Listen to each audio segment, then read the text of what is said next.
Peixes na clavícula, caranguejos em máquina de venda automática, montanhas pintadas à mão. Onde é que nós estamos? Bem acredite ou não, vamos direto para a China para ver a culinária peculiar, tratamentos médicos ou inspirações governamentais e muito mais daquilo que você só encontra lá, né, na China. Então senta tua bunda na cadeira e vamos direto pro nosso vídeo. Começando Todo mundo aqui. sabe que eu tenho curvas nos lugares certos. Conquistei esse corpo Uma dos sonhos bolinha. sentado no sofá comendo batata frita. Mas em alguns lugares tá. da China, uma figura Sim. mais magra é muito valorizada. E as pessoas Com aderiram a uma certeza, né, tendência de gente? beleza bizarra que exibe a sua magreza com peixes vivos.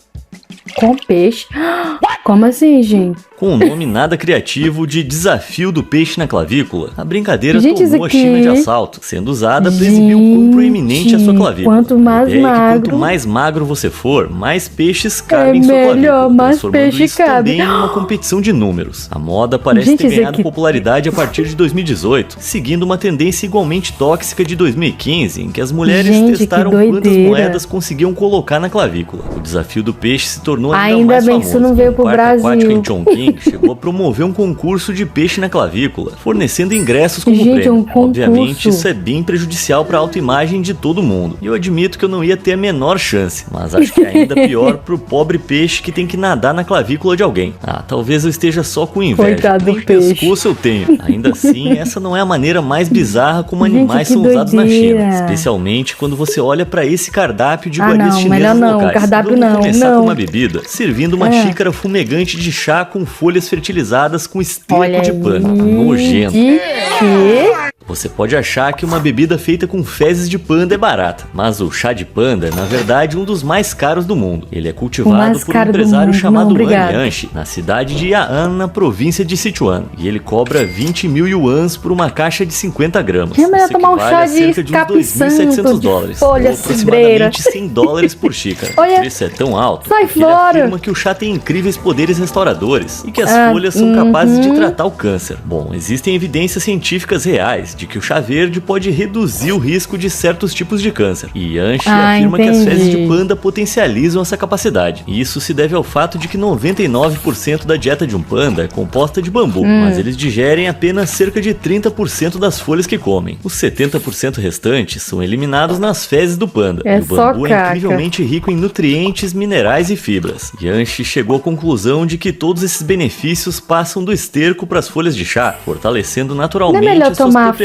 folha anticancerígenas. do bambu do Agora, que- se você acha isso muito improvável, você não tá sozinho. Em 2012, um cientista refutou a afirmação, declarando que as folhas de bambu não têm propriedades anticancerígenas. E mesmo que tivessem, tem, não eu ia seriam dizer que era- transferidas que eu pras achei que ele folhas dizia quando que era usadas bom como chá. fertilizante. Portanto, embora o esterco ajude as folhas a crescerem e o chá verde Sim. possa ajudar a prevenir alguns tipos de câncer, não há evidências de que cocô de panda o transforme Melhor não em uma com- cura melhor não milagrosa. tomar, Mesmo que gente. transformasse, essa bebida de cocô tá fora do orçamento da maioria das pessoas. Então aqui vai Pois uma é. iguaria bem mais acessível. Caranguejos vivos quê? de uma máquina de venda automática. Essa máquina Mas é pra específica comer vivo foi ou é encontrada pra em uma estação fazer de o metrô em caranguejo em Nanjing em casa? 2010, vendendo cada caranguejo por cerca de Olha o 3 dólares. caranguejo, O mais gente. curioso é que elas foram instaladas para atender pessoas com vontade de comer frutos do mar tarde da noite, depois que as lojas de caranguejo já tinham fechado. Para a É maioria das interessante. pessoas, um caranguejo vivo não é assim a comida ideal para quem chega da Não, mas noitada. leva pra isso casa, se dá pra tornou fazer extremamente cozida, popular uma na China. delícia. E máquinas como essa já chegaram a vender mais de 200 caranguejos por dia. Se você tá se perguntando Poxa. por que esses bichinhos são vendidos vivos, é porque a carne de caranguejo estraga incrivelmente rápido. E a última coisa Bem que você rápido. quer é uma máquina de venda automática cheia de crustáceos podres. Mesmo assim, Isso, os e caranguejos são podre, né? mantidos em estado de hibernação, já que as máquinas ficam a uma temperatura fria de 5 bem a 10 baixa. graus. Cada caranguejo fica em um recipiente de plástico que os faz sentirem Coitado do como se caranguejo, estivessem em uma bichinho. caverna. Esse recipiente também protege as pessoas das garras do caranguejo, para que eles não belisquem as pessoas quando forem pegos, evitando que eles tenham que passar pelo doloroso processo dói, de hein? ter as garras Menino. amarradas. Em 2013, uma dessas máquinas de venda automática apareceu na cidade de Hangzhou, oferecendo aos clientes um caranguejo peludo vivo, 2 sachês de chá de gengibre e um pouco de vinagre de caranguejo. Definitivamente a oferta de refeição mais estranha que eu já ouvi falar. E se Bem eu encontrasse estranho, uma chá dessas com máquinas, ia caranguejo. ser difícil me segurar para não comprar todos eles e soltar na praia. Soltar. Pronto, amiguinhos. Mas é bom Sejam caranguejo, Meu Deus, o que é falando. isso?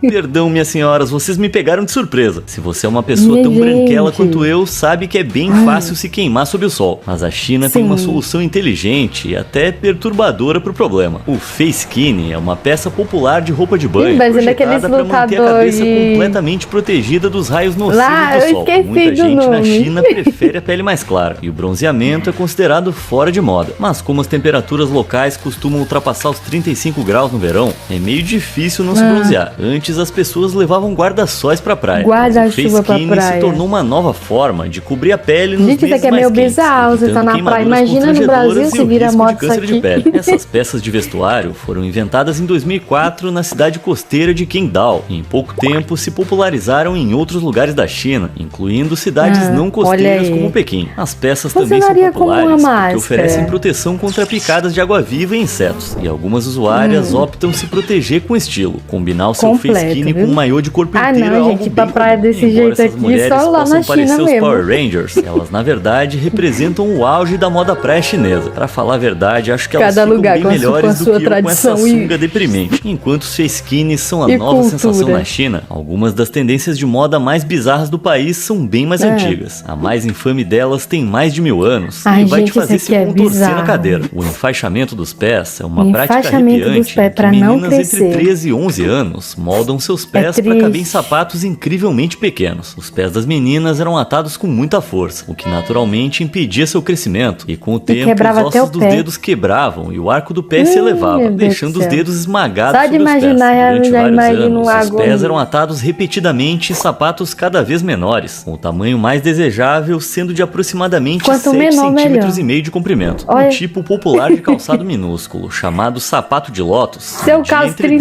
e 35, eu 13 acho meu pé centímetros de pequeno. comprimento, e inacreditavelmente ainda era considerado Olha o grande. tamanho E eu disso, achando que os menino. meus pezinhos 37 eram delicados. Como era de se esperar, o processo era agonizante. E depois Olha, de concluído, gente, as que meninas tinham que agonia. andar sobre os calcanhares pro resto da vida. Mas as pessoas acreditavam que esse exercício criava pés bonitos e ensinava as meninas uma obediência rigorosa, como se ao suportar essa dor excruciante não reclamassem de coisas triviais pros maridos quando crescessem e se casassem. Nossa, que péssima ideia, hein? A tradição era tão Mano, difundida não é que muita- ter pés não é- menores olha aumentava o muito as tamanho, chances gente, de casar. E diferença. tragicamente, por centenas de anos, o enfaixamento dos pés foi uma prática comum. O mais incrível é que cerca de 40% das mulheres Parece até realmente fica até atavam os parecendo pés um por vontade salto, própria, gente. provavelmente por causa da pressão das famílias para se adequarem às normas sociais. Tradição, a prática né? foi finalmente Ó, proibida até em vir todo lá o e quebrar país o em ciclo. 1912, mas as pessoas mantiveram esse ritual meticuloso vivo em segredo até o final da década de 1960. Felizmente, hoje o enfaixamento dos pés foi completamente abolido. E embora às vezes eu seja a Ainda favor bem, de né? tradições antigas, essa aqui é uma que eu fico bem feliz que tenha desaparecido para sempre. É porque a prática a dor, bárbara de atar os imagina. pés agora é completamente legal. Mas se alguém for pego fazendo isso, existe um artifício legal muito louco na China Nossa. que pode livrar você da acusação. O Jingzui é uma prática ilegal chinesa que se traduz como criminoso substituto e envolve criminosos culpados pagando um sósia para comparecer ao julgamento e cumprir a pena, Gente, caso sejam existe condenados à isso lá prisão. na Em China. 2012, uma ex-advogada e empresária chamada Gu Kailai foi a julgamento por envenenar fatalmente o empresário britânico Neil Haywood. Embora Que algumas isso, fontes mulher? afirmem que havia uma disputa comercial entre os dois, o verdadeiro motivo nunca foi descoberto. Mas Gu foi julgada e recebeu uma sentença de morte suspensa, que dá a chance de reduzir a sua pena para prisão perpétua se tiver um bom comportamento na prisão. Enfim, parecia que a vida de Gu como ela a conhecia havia acabado. Só que fotos do seu julgamento particular vazaram e o público concluiu que aquela mulher não era Gu Kailai. Gente, não As pessoas era notaram mesmo. como ela estava diferente, já que o seu Ela nariz, pode ter antes engordado um pontudo, pouquinho, agora não? era cheio e arredondado, e ela aparentemente ganhou muito Mas peso é da bem noite pro dia. Essa parecida. suspeita foi reforçada por um boato supostamente originado de alguém do governo chinês. Dizia-se que Sim. Gu pagou uma sósia chamada Zhao Tianyun para ir ao julgamento em seu lugar e que a verdadeira Gu Kailai ainda morava em Pequim. Ó. De maneira suspeita, o Vazou. governo chinês logo bloqueou buscas na internet pelo termo sósia e pelo nome Zhao Tianyun, insinuando que estavam envolvidos no esquema. Além disso, um relato Olha, sugeriu que olha. Zhao foi escolhida a dedo por um político chinês proeminente e pela esposa dele. Há teorias de que o governo chinês concedeu liberdade a Gu Kailai por causa do poder que a sua família detém, já que o seu marido, Bo Xilai, era um dos principais líderes do Partido Comunista Meu Chinês Deus. e seu E pai o era um general marido renomado. Além disso, ela era era uma das ainda um mulheres de dos negócios mais influentes do país. inteligentes Então, Que se não a babado protegessem foi da esse, prisão, ela poderia envolver outras figuras corruptas dentro do governo e da elite chinesa. Seu julgamento contou com a presença de apenas algumas testemunhas selecionadas e jornalistas foram proibidos de comparecer. Então seria fácil para o governo fazer uma troca e usar uma sósia no lugar. Agora você pode estar se perguntando, o que a sósia vai ganhar se tiver que passar a vida na prisão ou até ir pro corredor da morte? Bom, acredita-se que a família da pessoa recebe uma enorme indenização, ou que a sósia é chantageada para aceitar o acordo e a família dela pode enfrentar consequências se recusar. Gente, vai ser de qualquer coisa forma, de em 2015 foi anunciado que Kai Lai, ou Zhao Tianyun, havia conseguido escapar da pena de morte e teve a sua sentença reduzida. Então, se essa troca realmente aconteceu, Zhao agora está cumprindo prisão perpétua pelo crime de outra mulher. O crime claramente corre no sangue dessa família, porque em 2013, o já citado Bo Xilai, marido de Gu Kai Lai, também foi a julgamento e condenado por suborno e peculato. Incrivelmente, ele foi visto sorrindo ao receber a sua sentença de prisão perpétua, o que levou muita gente a acreditar que ele também não ia cumprir sua pena pessoalmente e que ia usar um sósia assim como sua esposa. Mais uma vez, não há provas concretas de que isso aconteceu, mas quando as pessoas exigiram ver fotos de Bo na sua cela para comprovar a prisão, as autoridades simplesmente se recusaram. Supostamente, Bo ainda cumpre a sua pena na prisão de Qincheng em Pequim, uma suposta prisão de luxo, onde os presos podem usar as próprias roupas e recebem refeições preparadas por um chefe em um hotel próximo. Mas não se pode falar em farsa sem mencionar esse casal. E há quem acredite que eles conseguiram fugir do país enquanto os sósias assumiram a culpa. Pelo menos o sósia do Bo tá cumprindo a pena em um lugar de luxo. Ainda assim, o serviço de dublê não é utilizado só pelos ricos e pela elite. E existem dublês profissionais que oferecem o serviço a qualquer pessoa. Gu Hongui, um dublê profissional de Taiwan, sofria de leucemia. Isso significava que ele podia trocar de lugar com um criminoso e ser acusado antes de anunciar que tinha leucemia, o que o isentava de cumprir a pena por delitos menores e o colocava em liberdade condicional por motivos de saúde. Isso permitia evitar a prisão e ao mesmo tempo livrar o verdadeiro culpado. E ele aplicou esse golpe várias vezes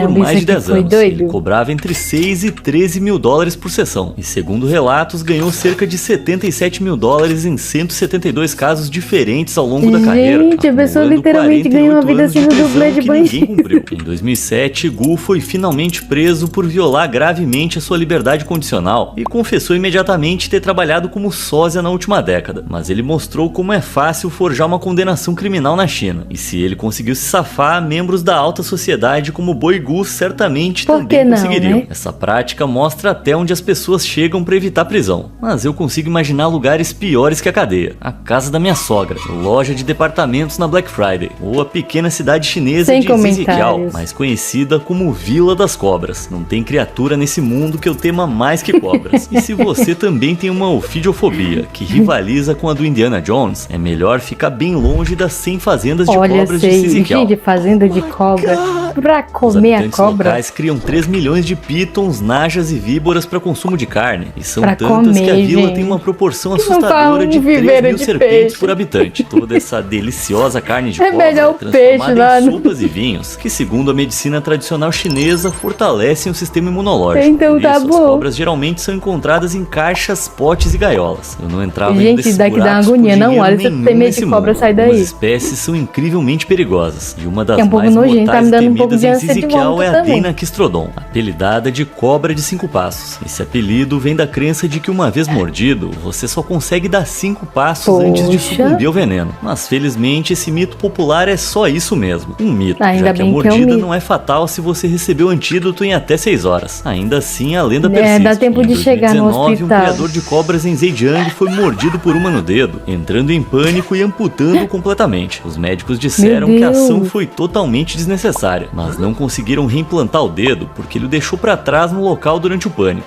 Já tô me sentindo enjoado, chega de falar de cobras por hoje. Se eu quisesse fortalecer o meu sistema imunológico, definitivamente não ia ser com uma sopa de cobra. Mas felizmente a China tá repleta de outras práticas médicas menos assustadoras, embora igualmente estranhas, como por exemplo a moxa bustão. Esse é um tipo de tratamento tradicional de acupuntura que envolve a queima de bastões de uma erva chamada artemisia perto da pele. Parece meio medieval, mas acredita-se que realmente fortalece o sangue e estimula o fluxo de qi ou energia no corpo. Ter um bom qi supostamente ajuda no tratamento de dores crônicas e problemas digestivos, o que eu imagino que ia ser ótimo para minha lombar. Passar dias e dias todo curvado no sofá assistindo YouTube cobrou seu preço na minha coluna e nos meus olhos. Mas felizmente a artemisia também pode resolver isso. Um tipo de moxa bustão envolve o uso de estranhos óculos de nós, embebidos em um arbusto semelhante a uma rosa chamado néspera e líquido de crisântemo. Em seguida, tiras de artemísia são presas às cascas e acesas, enquanto queimam, aquecem as nozes. E após uma sessão de 45 minutos, acredita-se que melhora a circulação e reduz a inflamação nos olhos e ao redor deles. Esse processo supostamente trata a síndrome do olho seco, miopia e atrofia do nervo óptico, que pode reduzir significativamente o campo de visão. Hoje em dia, esse procedimento é realizado principalmente no Hospital Guanganmen em Pequim, mas a prática já era utilizada desde a dinastia Qing, entre os séculos 17 e 20, para tratar úlceras cirúrgicas. Portanto, parece ser um tratamento médico consagrado. Mas você experimentaria esses óculos de nós tão esquisitos? Fala pra mim aí nos comentários. Aliás, a pergunta também serve para esse próximo tratamento, que é o fim da picada. Quer dizer, o começo dela. A apiterapia é um ramo da medicina chinesa que utiliza cera de abelha, pólen e mel para diversos tratamentos. Esses produtos derivados das abelhas contêm antioxidantes como polifenóis e terpenos, que possuem propriedades anti-inflamatórias, antidiabéticas e até mesmo anticancerígenas. Portanto, eles têm sido usados para curar uma série de doenças ao longo da história antiga da China, pelo menos desde o século II a.C.,